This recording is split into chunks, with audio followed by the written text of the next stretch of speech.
Welcome to the Success Builders podcast. If you're an entrepreneur seeking motivation, inspiration, and real-world strategies to grow your business, you're in the right place.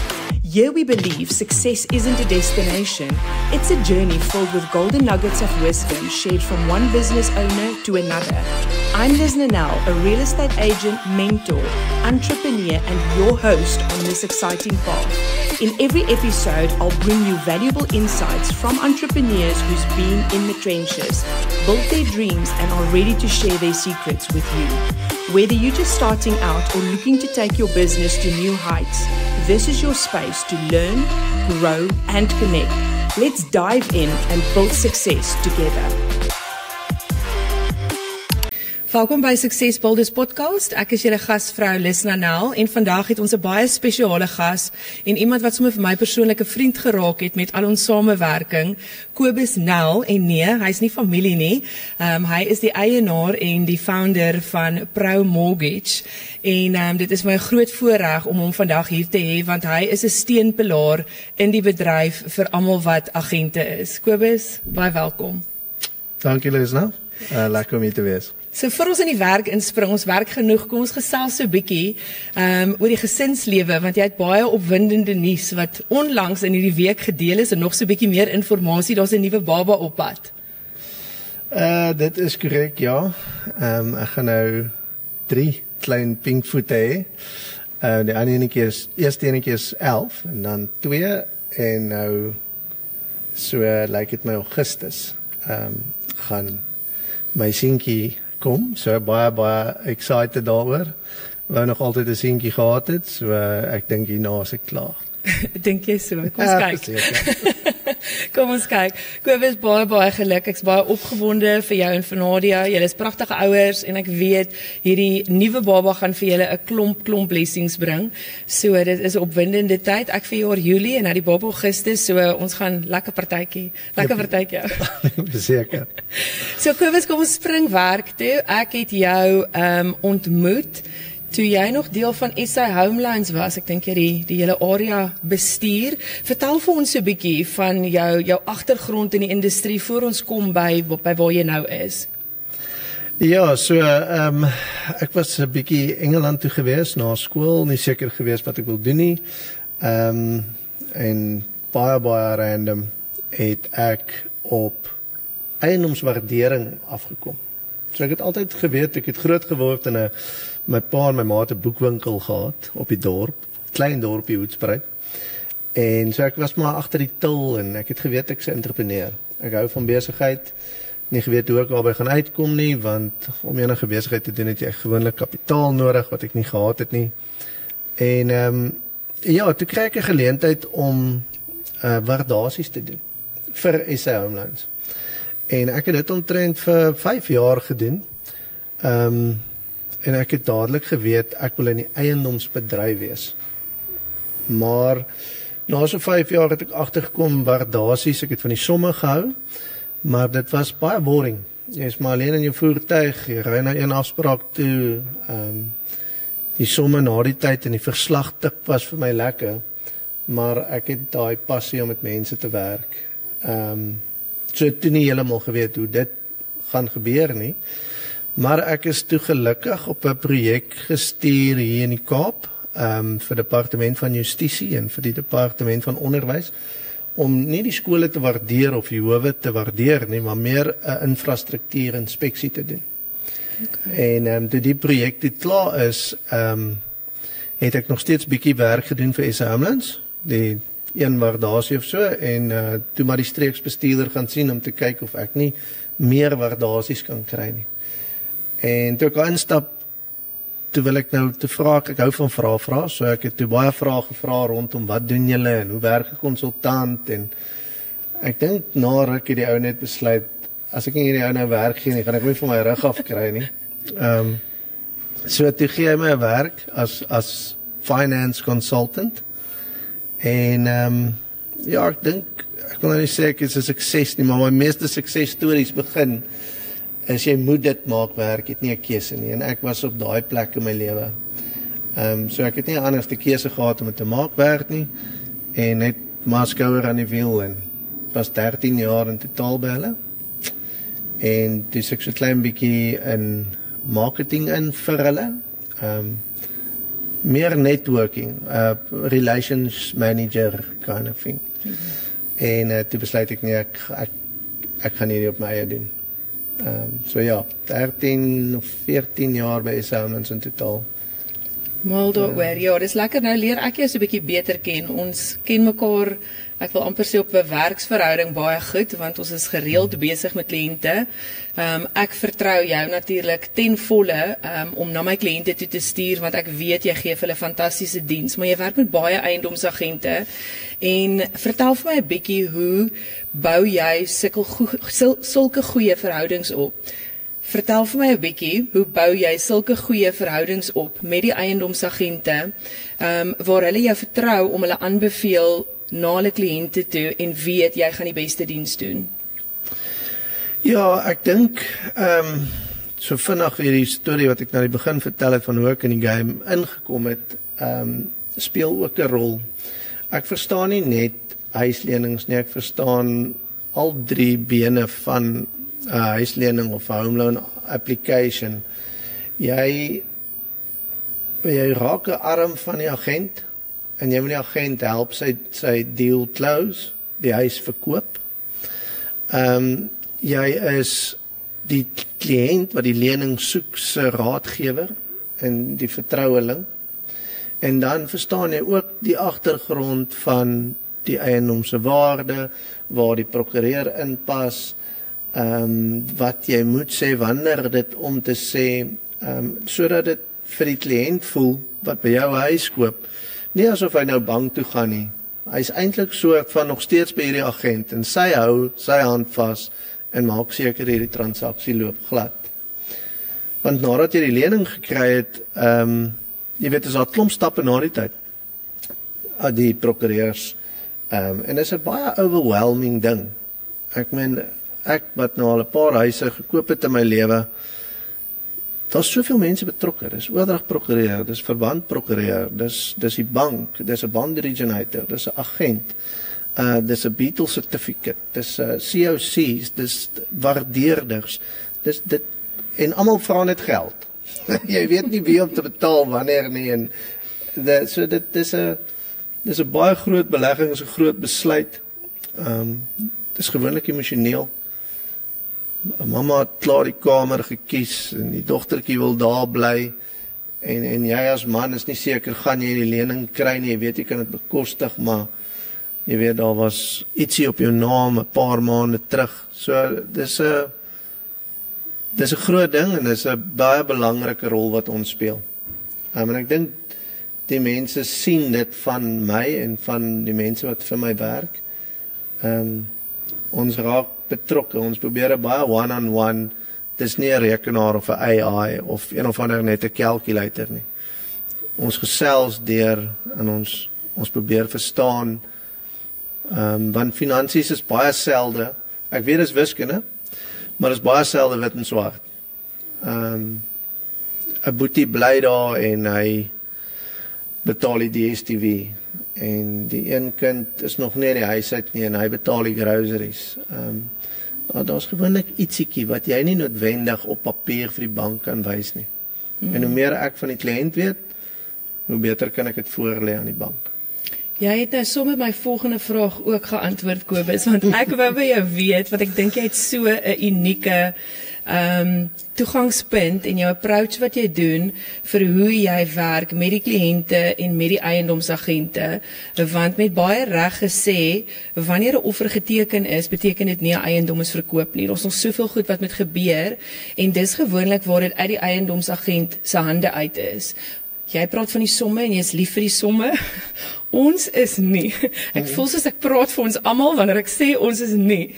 Ons doen nie somme op waardasies en daai is vir ons lekker want ons kry 'n klomp inligting en hoe lyk alles en hoe is die struktuur, en wat soek die kopers nou, wat is daai waarde in die mark. Daai goed is vir ons lekker, maar as dit kom by die groot somme wat jy moet doen en alles haarfyn beplan sodat dit finansiëel sin maak vir die kliënt, en ook sodat jy vir hulle die beste advies kan gee, is dit baie besonderhede wat belangrik belangrik is, en ek is mal oor hoe jy nou verduidelik het, van hoe jy na elke aspek kyk, want dit is nie net is straightforward, hierdie is wat ons doen, dit is 'n vormpie wat jy invul, en daar gaan dit bank toe, en dis 'n ja of 'n nee, daar's soveel intrige deeltjies van dit. En ek dink dit bring my half by die volgende vraag. Jy hou van vra, en jy vra jou vrae so goed, so ek wonder somme of jy van jongs altyd so was, want jy het 'n manier wat jy vra sonder om soos 'n indringer voor te kom. Dis partykeer mense se mees persoonlikste goed, dit is hulle finansies. Partykeer kom ons agter 'n man en 'n vrou het miskien nie eers dieselfde kennis oor alles wat finansiëel in die huis aangaan nie. En ek voel jy het so 'n mooi manier om inligting te kry, alles wat jy nodig het om 'n kliënt te help, sonder dat jy voel asof jy indring in hulle privaat lewe. Vertel ons 'n bietjie van Kobus en waar dit vandaan kom. So, ek weet nie regtig waar dit vandaan kom nie, maar ek kom uit 'n baie liefdevolle huis uit.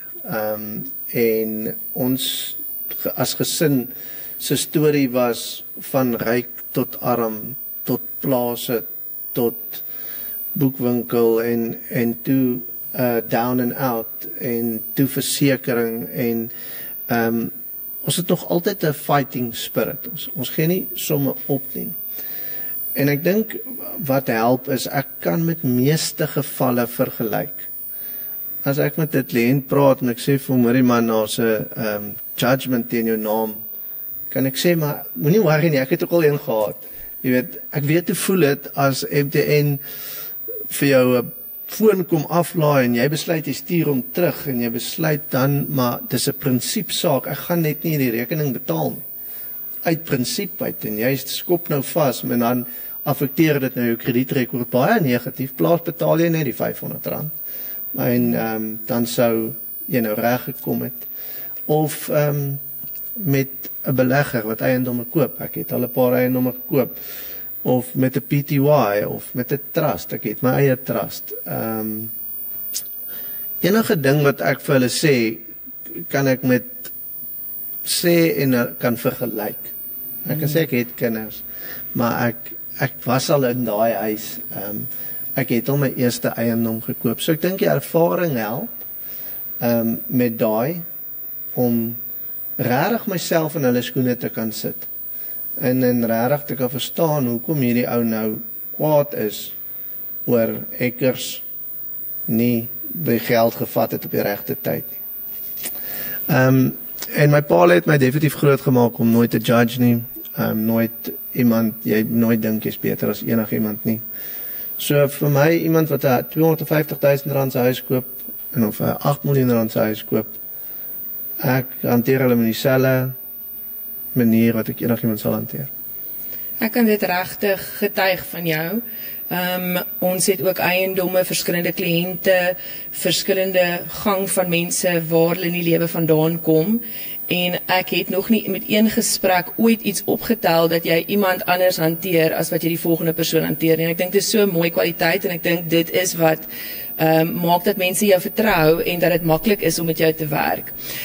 Ek hou ook van die feit, omdat jy so regverdig is, kan ek met die volste vertroue sê dat ek kom nooit agter dat daar enige voorkeur is vir enige provider nie, banke byvoorbeeld. So een van ons goed wat ons gereeld in die industrie oor gesels is natuurlik mense wat privaat bankiere het, wat fantasties is, maar ek glo vas, nadat ek nou al die kante van die storie beleef het, dat 'n verbandspesialis soos wat julle is baie beter as om na een bank toe te gaan. So vertel my 'n bietjie van daai proses en hoe julle uitkom by wat is die finale keuse vir daai kliënt? Ja, en om vinnig op te kom vir my mede, ek weet nie, bankiere. So ek was al aan daai kant van die draad ook. Toe ek by SA Ambulance gewerk het ek binne in die bank gewerk, en ek voel vir hulle, want hy moet karfinansiering doen, hy moet rekeninge oopmaak, 'n privaat bankier. Hy moet investments doen, hy moet kredietkaarte verkoop, hy moet huislenings doen. En in die corporate wêreld is jy verskriklik baie training en fika en red tape. So daai ou is so besig. Hy kan nie vir jou dieselfde diens gee as ek vir jou gee nie. En hy fokus nie net op huislenings nie. En hulle het maar baie hulle staf kleiner gemaak. Mense is duur en hulle wil nie so baie employees hê nie. So party van daai bankiere sit met 'n boek van 800 tot 1000 mense wat hulle moet diens. Nou dis feitelik onmoontlik. Skus. As jy 40 transaksies 'n maand doen, is jy oorlaai. Met die regte hoeveelheid diens, met die regte hoeveelheid kwaliteit en aandag, kan jy nie meer as 40 doen nie. So daarom het ek my besigheid ook spanne. Ek het 'n konsultant en dan het ek 'n bond administrator, maar hulle albei is eintlik bond originators. Albei van hulle is langer as 10 jaar in die bedryf. Albei weet eweveel. Die een hou net van netwerk en die ander een nie. Want baie selde kry jy een wat beide wil doen. En iemand moet die werk gaan soek en die ander een is goed met die banke en die sommetjies. Sy wil puzzle bou. En dit werk vir my baie goed, want die kliënt wat nou wil bel en gou net wil sekerheid hê, Kobus, lyk dit goed? Ek weet nie regtig nie. Die ding is ek weet nie. Maar net die sekerheid om te sê, ja, met my ervaring, jou scoring is goed, jou affordability is reg, ek voel positief, maak daai ou so gerus vanaand gaan slaap, want sy vrou gaan vir hom vra, nou het jy al iets gehoor? Jy weet, is dit nou ons huis of nie? Jy weet, wat is die rentekoers? So ten minste het ek 'n konsultant wat altyd daai oproep kan vat, en vir agent ook kan help, hoe om goed te structure, en dan het ek daai dame wat daar sit. Hulle is ongelooflik. Ek het vanoggend vroeg opgestaan om 'n mail te stuur, toe sien ek, een van my dames het al 4:10 haar eerste mail gestuur. Sure. Nou ek is nie 'n slawedrywer nie, ek weet nie eens of hulle nou sit en werk of nie, maar ek het nie nodig nie, want hulle is net so passievol soos ek. Hulle staan op. So, ek weet nie of ek nou al jou vraag beantwoord het nie. Dit is pragtig en ek dink, ek sien dit, jy het so 'n mooi manier om te werk met almal.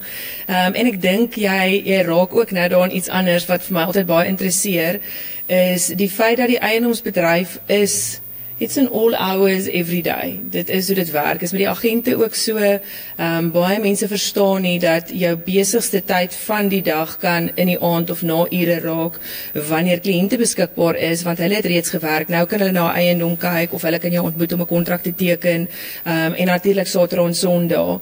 En ek dink een van die mees gerusstellendste dinge van 'n werksverhouding met ProMortgage is dat jy of iemand altyd beskikbaar is. Selfs as dit na ure is, kan ons vir jou 'n lykie gee en sê, ons sit nou met hierdie situasie, hoe kan ons dit structure om hierdie kliënt te help, en jy is altyd on call. My vraag is, hoe balanseer 'n pappa van 2,5 met 'n vrou al hierdie werk wat jy doen? Vertel vir ons. Ja, ek dink as jy die vraag vir my vrou vraag, as sy sê is nie so gebalanseerd nie. Maar ek probeer, omdat ek so baie daarvan hou, voel dit nie vir my soos werk nie. Solank ek myself in by my het, kan ek werk, omdat ek daai girls in die kantoor ook die hele tyd het, wat van hulle huis af werk. So as ek gou vinnig iets moet doen, dan kan ek sê, Tanya trek vir my hierdie, of Ilse betaal gedaai, of Nikki bel gou die bank, sê vir hulle, ek sê, die financials moet so gelees word, of kry vir my Absa op die lyn, ek moet gou met hom praat. So ek het verskriklik baie hulp. Ek kan dit nie sonder hulle doen nie. Definitief nie. Ek kan nie die hoeveelheid agente diens wat ek dien sonder hulle nie. So jy moet hulp kry.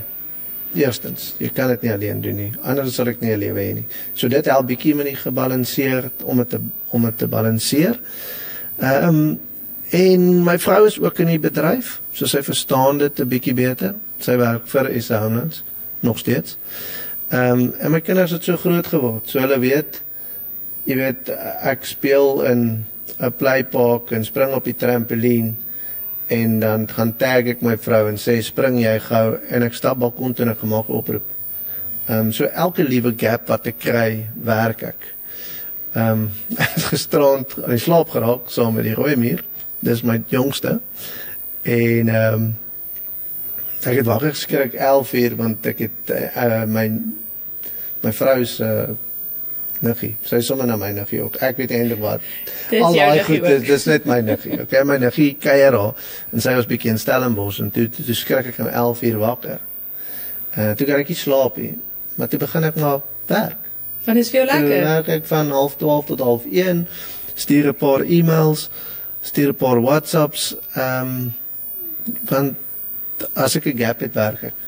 Ek glo dit. En sê gou vir my, jy is 'n fantastiese entrepreneur om ander entrepreneurs te inspireer. Hoe bly jy gefokus? Ons weet dit is vir jou lekker, so dit kom natuurlik, maar ons weet ook partykeer is ander goed vir jou lekker. Dit is lekker om met die gesin te wees of is lekker om saam met die manne golf te speel. Hoe bly jy jou fokus op daai bou van jou besigheid? Want ek kan sien dat jy doen en ek dink jy doen 'n fantastiese werk daarmee. So ek sal graag wil weet, hoe bring jy Kobus se kop terug na 'n bietjie golf speel of 'n naweek weg? Vertel 'n bietjie vir entrepreneurs wat se raad jy vir hulle kan gee. Jessie, dit is 'n interessante vraag en 'n goeie vraag en don't get me going nie. Ek wou dit onmiddellik antwoord wyn, maar dis nie dit nie. Dit help net om, ek dink dit help om te balanseer. Ek dink ek sê altyd iemand wat musikaal is, fascineer my so verskriklik. Want as ek sodra ek iets verstaan, is ek baie goed daarin. Maar dit moet in my kop vir my sin maak. En musiek het ek al probeer iemand vra, nou wat doen jy? En dan sê hy, Dairo, fa, so, la, en hier is 'n O en daar is 'n G. Niks van daai goed koop ek nie. Dit maak net nie sin nie. So ek dink jy word musikaal gebore en ek dink amper jy word 'n entrepreneur gebore. Sekere goed, jy sien gaps raak, dit is 'n God-given talent, wat jy kry. Om gefokus te bly dan is omdat jy daai gevoel het vir besigheid. En in alles wil jy moontlik nog 'n besigheid begin of nog 'n geldjie maak. Jy's nie money hungry nie, dit wil ek duidelik maak. Dis definitief nie die geval nie. Ek wil die industrie verander. Ek dink daar's 'n te groot gap tussen banke en die bond originator. En dis hoekom my maatskappy is Pro Mortgage, the private home loan experience. Almal wil altyd sê, ek weet nie, dit was seker maar vir 'n bietjie ouer daar, maar jy was fancy as jy gesê het ek het 'n private banker. En wat is hy? Is nie ek is ryk, ek het 'n private banker nie. Maar dit is lekker om te sê, maar moenie worry nie. Ek het 'n agent of ek het my prokureur of weet wat, doen maar wat, ek het 'n home loan nou. En ek wil daai ou word. Ek is jou personal home loan banker met soveel kennis rondom banking dat ek jou kan help en reg help van die gap tussen die publiek en die banke is te groot. Ons verstaan nie hoekom is ons afgekeer nie, want my surplus is 10, die huislening is 10. Ek kan dit mos bekostig. Ons weet nie dat die bank 'n stresfaktor inwerk vir as rentekoerse opgaan. So vir jou om te koop vir 10, moet jou surplus 12 wees. En toe jy jou vormpie ingevul het, het jy by kos geskryf 5, want jy het die uiteet by Panarottis in ag geneem. Maar dit is nie die geval nie. Jy moet net skryf wat se groceries en as jy op die diet gaan, dalk bietjie minder gaan, is wat jy skryf. Verstaan jy? Ek hoor, ja. So 'n simpel ding soos R1000 op verkeerde plek ingevul, kan maak of breek of jy die huis kan kry of nie. So ek wil daai gap kleiner maak. Ek wil mense nader bring aan die banke. Ek wil hulle beter laat verstaan hoekom banke afkeer, waarom dit so belangrik is, wat is die NCR, wat is jou ITC, hoekom dit 'n rol speel, waar pas die eiendom in, want jy weet, dit is so maklik om te sê, maar koop as ek gee R1 miljoen op hierdie huis, die huis kos 1.5, ek wil net 500 leen, wat is die bank se risiko? Dis 'n goeie vraag, wat is 'n risiko, jy leen dan net 500, maar hulle is nie in die game om jou huis terug te vat nie. Hulle moet in alle tye bekostigbaarheid bewys. So alleen jy R1 en die beregte papiere is nie in plek nie, kan nie R1 vir jou leen nie. Jy het dit nou verskriklik mooi verduidelik en ek is mal daaroor want jy kan iets wat baie gekompliseerd is so sit dat ons gewone mense verstaan waarvan praat jy. En ek dink dis daai talent ook wat iets in jou bring wat ek glo daar baie keer tekort voor is en dit is vir die ander entrepreneurs in ons land waar mense hulle eie besigheid het en hulle verdien van daai besigheid af. Dit kan partykeer 'n baie gekompliseerde aansoek wees by die bank. En ek moet sê, na al my jare in die industrie, van dat ek met jou begin werk het, is dit vir my lekker, as ek 'n entrepreneur kry. Waar gewoonlik was ek soos, ek bekommerd wees hieroor, ek weet nie hoe gaan die boeke lyk en wat se goed is nodig nie, waar ek nou met die grootste vertroue kan sê, ek het vir Kobus aan my kant van die span en Kobus gaan vir jou uitsorteer. En ek weet, as Kobus nie vir jou kan uitsorteer, dan gaan iemand jou seker nie kan uitsorteer nie. Vertel ons 'n bietjie van daai passie en hoe jy alles struktureer om dit vir eie besigheidseienaars en entrepreneurs en mense wat kommissies verdien soos eiendomsagente, hoe jy dit vir hulle ook moontlik maak om in die eiendommark te kan wees. So ek dink wat baie gehelp het was SA Homelands. SA Homelands vir een van die rede was gesien in die industrie as last resort. So ons het baie kere as ons 'n aansoek kry, was hy al by al die banke afgekeur. En ek moes uit die boks uit dink oor wat is fout. Maar ek kon ook sien met die inligting wat die kliënt my gee, hoekom hy afgekeur is. Daar's altyd net eintlik 3 redes. Die eerste een is jou telling. Jy kan niks daaroor doen nie. Die tweede een is affordability. En dis waar jy baie kan doen. En die derde een is die eiendom is nie goed genoeg. Sekuriteit is nie goed genoeg. Dis al. My sterkpunt was op die affordability, die wiskunde. Jy kan tog nie met my stry nie, want is wiskunde. 3 + 2 is 5. Daar's nie 'n ander antwoord nie. Dis net, gebruik jy 3? Ek het gesê jy moet 3 gebruik, maar die bank gebruik net 1. So hulle is op 1 + 2 is 3, ek is op 5 + 2. 3 + 2 is 5, okay? So wiskunde is nie so great vandag nie. Daarom werk ek met groter getalle. Meeste van die kere. En ek is ook 'n entrepreneur. Ek het my eie besigheid. So ek het 'n punt daarvan gemaak en is absoluut reg. Dis 'n groot probleem in die mark. Sodra hulle self-employed kry, wil mense weghardloop. Sodra jy praat van 'n trust of 'n PTY en dit is 'n shareholding en dit is 'n trust, dis amper vir sy agente 'n ander koper gaan soek. Nee, jy kan dit effektief nie op 'n 72-hour bly in plek. Is nie noodwendig nodig nie. Die mense is bietjie slimmer. En in die ou tyd was daar definitief 2 stelle financials. Dalk 3 of 4. Die regte een vir SARS, een vir die bank en een vir jou vrou. Sy sê nie vir geld te verdien nie. En nou is daar net dit kom meer in lyn. Want die banke is baie streng, SARS is baie streng. So die mense betaal hulle tax en hulle trek goed af wat hulle mag aftrek. Daar was 'n paar cowboys en met tyd het ek myself baie ge-educate op. Ek het nie 'n graad of iets daarin nie. Maar ek weet nie hoe om die belasting in te dien noodwendig nie, maar ek weet wat die bank wil sien. Want ek het saam met kredietbestuurders op kursusse gegaan, ek was saam met kredietbestuurders op oorseese vakansies, saam met SA Homelands. Ek het nou in projekte gewerk met hulle, sodat sales beter kan verstaan wat om voor te lê aan krediet. So ek noem myself 'n spesialist daarin, ek dink ek is 'n spesialist daarin, ek weet ek is 'n spesialist daarin. Sekere goed is moontlik, sekere goed is nie moontlik nie, maar jy kan altyd met 'n kliënt werk tot op 'n punt, sodat hy kan koop. Want as jy dink aan die arme, as jy dink aan 'n taak, jy het al hierdie inligting in jou kop, wat jy nou op 'n groot stuk karton moet plaas, en jy moet daai inligting oordra aan die juffrou wat dit gaan merk. Het jy dit reg kan sy as sy daardeur lees, verstaan wat in jou kop aangegaan het.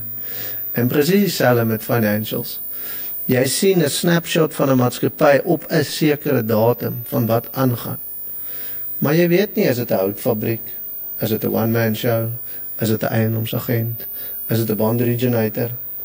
Jy moet onmiddellik as jy die financials sien en jy vra wat doen jy vir 'n lewe, dan kan jy jouself daar inplaas en dan kan jy die prentjie op hierdie stuk papier begin bymekaar sit.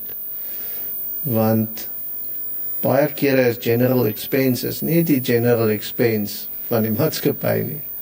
Dit kan groceries wees, wat onder general expenses van die werk van die huis af, en hy is eintlik 'n sole proprietor wat nou besluit het om 'n PTY te hê. So ja, dit kan mal tegnies raak, maar die entrepreneur binne in my, as ek hier instap, kan ek dadelik dink, okay, die hier is 10 teen dit, ons bietjie sekuriteit, ons 10 teen 'n levy, nie is nie veel water nie, ek sien nie veel staf nie. So ek begin die goedjies bymekaar trek om te sien dit wat hulle verdien, hoeveel is wins? En hoeveel is netto wins? En wat is bruto wins? Ons is interessante kritiek, Kobus. Ek love hoe jy inloop en jy sien die somme. Ons loop in en iemand sal vir my sê, ek het nog nie skorrelgoed gewas nie, ek sien net gebou.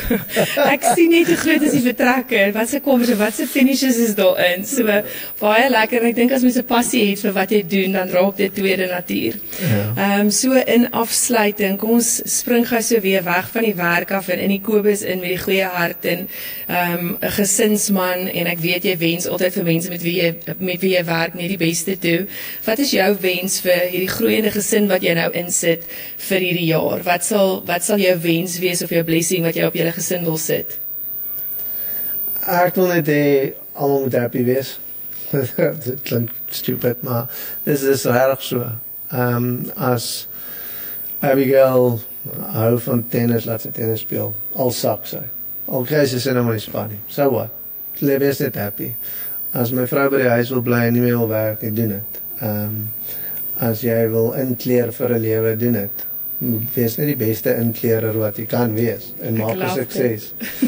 So dis wat ek van hulle wil hê, en ek het 'n interessante gesin. Saam is ons regtig nogal interessant. Elkeen is anders. Tot die kinders. Ek het 'n hoofmeisie en dan het ek 'n stouter en dan het ek 'n moeilik en dan besig maar saam maak ons 'n soort van werk. Dit is die perfekte antwoord, Kobus. Ek sê altyd happy hartjies. As jy happy hartjies het, dan kan jy eintlik vir niks meer wens nie. Definitief. Dankie dat jy kom kuier met my vandag en vir ons luisteraars 'n bietjie van jou insigte kom gee het met die baie belangrike werk wat jy doen. Ons waardeer jou regtig. Dankie. En dankie vir julle ondersteuning. Ek gaan nêrens. Dis wat ek gaan doen tot die dag dat ek my asem uitblaas. Dankie, Kobus. Aan ons luisteraars, as julle graag met Kobus wil kennis maak, ons gaan aan die onderkant vir julle so 'n bietjie kontakinformasie sit, maak kennis met Kobus, as julle verbande nodig het, as julle eiendom het om te verkoop en julle soek iemand wat julle 'n bietjie raad kan gee, as jy 'n agent is en jy soek 'n verbandadministrateur span, wat altyd daar is om jou te ondersteun, reik uit na hulle toe, en dankie dat julle kom luister het na ons vandag, ons sien uit om julle in die veld te sien. Thank you for tuning in to the Success Builders podcast. I hope you're leaving with fresh insights and a renewed spark of inspiration to take your business to the next level. Remember, success is built one step at a time, and we're here to walk that journey with you. If you enjoyed today's episode, don't forget to subscribe, leave a review, and share it with a fellow entrepreneur who could use some motivation. And if you want to dive deeper or connect with me personally, I'd love to hear from you. Reach out on LinkedIn, Instagram, or visit liznanel.com to get in touch. Until next time, keep building, keep growing, and keep chasing that success.